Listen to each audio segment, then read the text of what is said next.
Hi guys, good morning. Day off ko ngayon. Second day off ko ngayon. Nainis ako sa sarili ko kasi nag-alarm ako ng 8:30. Gusto kong gumising ng 8:30 pero nagising ako alas 6, 2 ng umaga. So ako ay magkakape na. Energy lang. Ito lang ang aking breakfast. Tapos mamaya paglabas, bili tayo ng food. Kasi may biscuit ako dito kaso lang umaga guys. Tinapay sana. Gustong gusto ko yung Chinese bread. Ganun. Pero ngayon, mag-i-energy muna tayo. Hindi ko alam kung anong oras ako lalabas kasi kasama ko yung tita ko. Ngayon may pupuntahan kami kasi may celebration ng Langay dyan sa City Hall ulit. So, kapag Sunday kasi, inaalaw ng government ng Hong Kong na gamitin ng mga OFW yung mga side na yon. Sa City Hall, isasara ang kalsada sa Chatter. May mga kalsadang isinasara para sa mga OFW for them to stay. Well, sa Chatter is kalsada siya. Kalsada na isinasara talaga during Sundays. Tsaka yung City Hall, inaalaw nila yan during Sundays. You can do whatever you wanted to do. You can dance, you can play gongs, yung mga ganyan. Pero bawal na bawal dito guys ang magsugal. Bawal po talaga dito ang magsugal guys. May mga nahuhuli din dyan. Kaso lang ang dami matitigas din ang ulo. Hindi ko ba alam sasabihin nila for extra money, pero napapahamak sila eh. Ang dami-dami na guys, ang dami-dami ng mga nahuhuli dyan. So kapag ako nagba-vlog ako, nakikita nyo na ang daming nakaupo, ang daming nakasalampak, ganyan-ganyan. Ganyan guys, ganyan dito. They choose to be safe. Kasi safety din nila yan. And at least kapag gusto nilang uminom doon, safe sila. Pwede silang matulog. And then pagising, uwi na, ganyan. Kasi hindi rin maiwasan dito na may mga kababayan tayo na nag-i-enjoy during their day off, di ba? Minsan lang yan, once a week. Pero dapat, kontrolado pa natin. I-control natin ang ating sarili. Not to get drunk naman pag-uwi sa amo. Pag-uwi sa bahay ng amo. Kasi I have encountered someone before, hindi ko siya kakilala. Na-meet ko siya sa daan. Sobrang lasing na. Pinaupo ko siya sa gilid. Kasi nga pauwi na ako dun eh. Hindi ko naman siya matulungan kasi tinatanong ko kung anong pangalan, anong address, itataksi ko sana para doon na lang ipapadala sa address nila.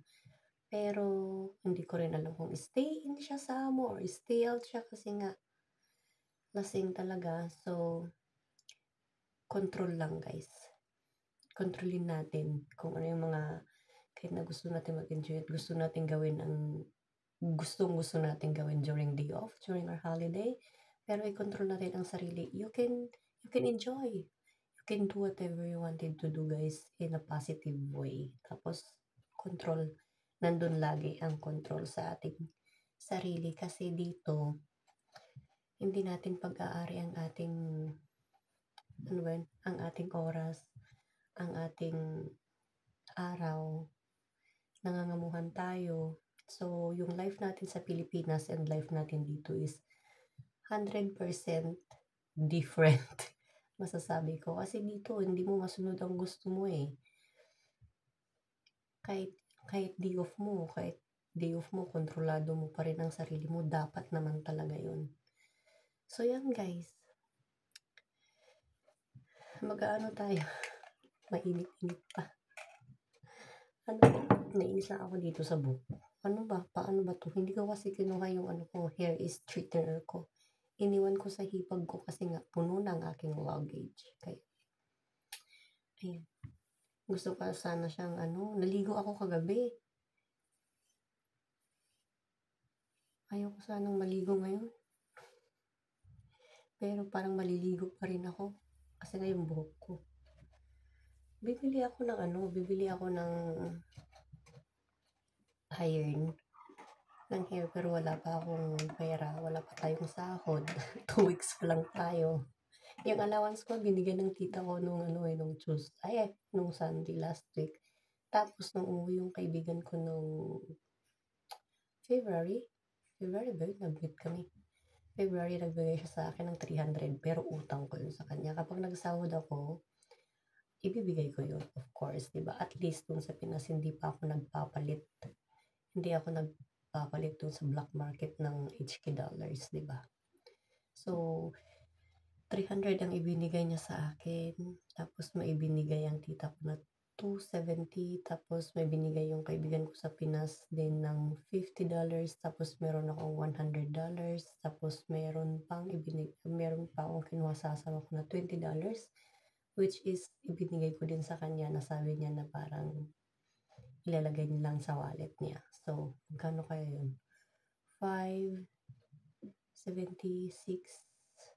Almost 700 na rin ang baon ko dito, no? Sa isang buwan, pagka-share natin yan. Pagka-share natin ang 700 sa isang buwan, tingnan natin.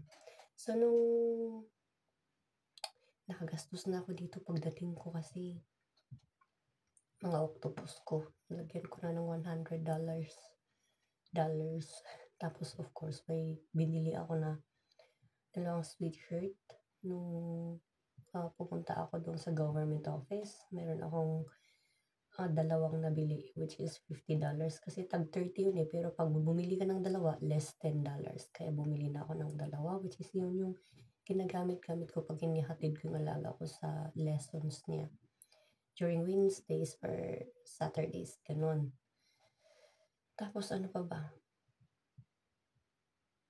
Yun, bumili ako ng tinapay yan. So parang natira yata sa akin 300 lang or 300 plus.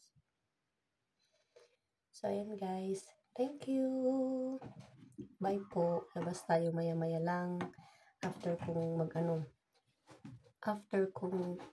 magkape. Mainit pa ang ating energy para sa ating pampalakas. Okay din ito guys kasi may oat siya. Oatmeal siya.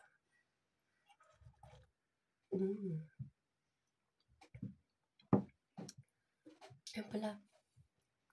Gising na ang nanay ni Amo kasi andito sila. Diyan sa kusina. Ganyan pag nagising, nagluluto na ng pang-lunch.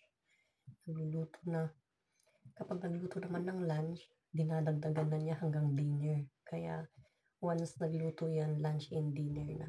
Kung ano yung kinain nila sa lunch, yun din ang kakainin nila sa dinner. Ganun si Lola.